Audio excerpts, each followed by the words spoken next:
ഞാനിവിടെ യൂണിഫോം ഇട്ടതിന് ശേഷം ഈ ഒരു സംഭവം നടന്നു, ഇവിടെ റിപ്പോർട്ട് ചെയ്തു.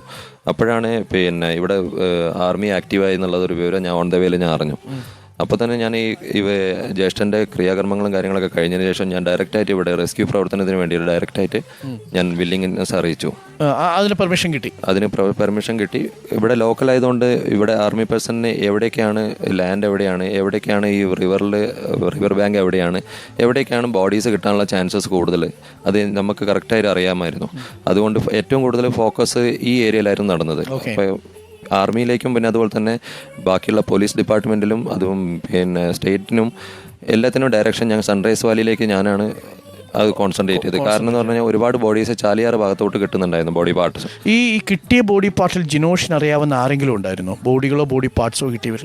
എനിക്ക് കിട്ടിയത് ഏകദേശം മേജറായിട്ടുള്ള 3 ബോഡീസും പിന്നെ 25 ആയിട്ട് ബാക്കി ബോഡി പാർട്സാണ് കിട്ടിയത്. മേജറായിട്ടുള്ള 3 ബോഡീസ് എനിക്ക് കിട്ടിയത് വിത്തൗട്ട് ഹെഡിലായിരുന്നു.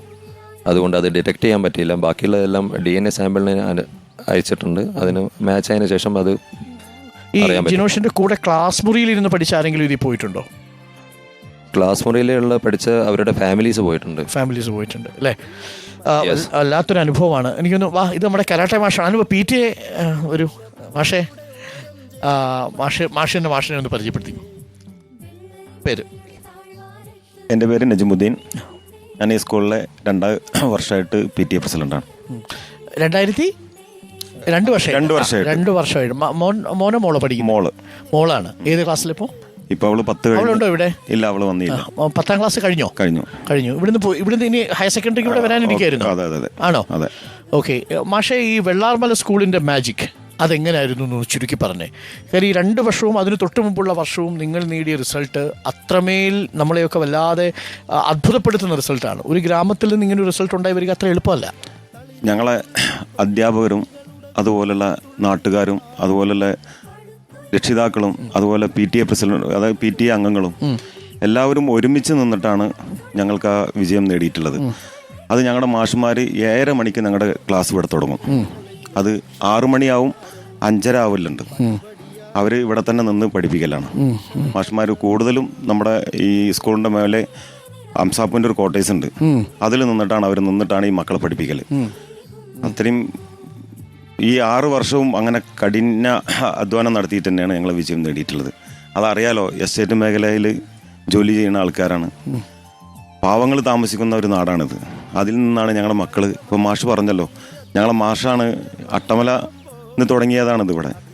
അതിങ്ങനെ ഈ വെള്ളാർമല 2 ഏക്കർ സ്ഥലം ഒരു ഹുസൈനാജി എന്ന് പറഞ്ഞ ഒരാൾ കൊടുക്കണ്, അതിൻ്റെ മേലെ ഉണ്ടായ ഒരു സംഭവമാണിത്. അത് ഈ നാടിൻ്റെ വലിയൊരു സമ്പത്തായിരുന്നു ഞങ്ങളുടെ സ്കൂള്. ഈ സ്കൂൾ ഇല്ലാത്തൊരു നാടിനെ കുറിച്ച് എനിക്ക് ചിന്തിക്കാൻ പറ്റുമോ? പറ്റൂല, ഒരിക്കലും പറ്റില്ല സാർ. ഒരിക്കലും പറ്റില്ല സാർ. പഠിച്ചാണോ? ഇവിടെ പഠിച്ചതാ. ഏത് ക്ലാസ് വരെ? ഞാൻ 8ാം ക്ലാസ് വരെ ഇവിടെ പഠിച്ചു. അടി കിട്ടിയിട്ടുണ്ടോ ഒന്ന് സ്കൂളിൽ? അന്ന് അടി കിട്ടണമെങ്കിൽ നമ്മൾ തന്നെ വടി വെട്ടിയിട്ട് മാഷന്മാർ കൊണ്ടു കൊടുത്ത മാഷ്. അതുകൊള്ളാലോ. എൻ്റെ ഒക്കെ മാഷാണ് വിൽസൺ മാഷൊക്കെ. വിൽസൺ മാഷ് അടിക്കുമായിരുന്നോ? അടിക്കായിരുന്നു. വിൽസൺ മാഷേ പഠിക്കാൻ വേണ്ടി. അത് നമ്മൾ തന്നെ രാവിലെ വീട്ടിൽ അവിടെ പോയിട്ട് വടി വെട്ടി കൊണ്ടത് നമ്മൾ അവർ കൊടുക്കണം. എന്നിട്ട് ആ വടി, അതായത് അടി കിട്ടാൻ വേണ്ടിയിട്ട് വടി വെട്ടി കൊടുക്കുന്ന വിദ്യാർത്ഥികളും ആ വിദ്യാർത്ഥികളിൽ നിന്ന് വടി വെട്ടി എടുത്തുകൊണ്ട് വന്നിട്ട് പഠിക്കാൻ വേണ്ടി അധ്യാപകർ, അല്ലേ? വലിയ അടിയൊന്നുമില്ല, ചെറിയ അടിയാ? ഇല്ല, ചെറിയ അടി. നമ്മൾ പഠിക്കണം എന്നുള്ള ആ ഒരു ചിന്തയുള്ള അടി മാത്രമേ അടിക്കുന്നുള്ളൂ. അതുകൊണ്ട് നമുക്ക് ടെൻഷനോ വിഷമങ്ങളോ കാര്യങ്ങളോ ഒന്നുമില്ല. നമ്മൾ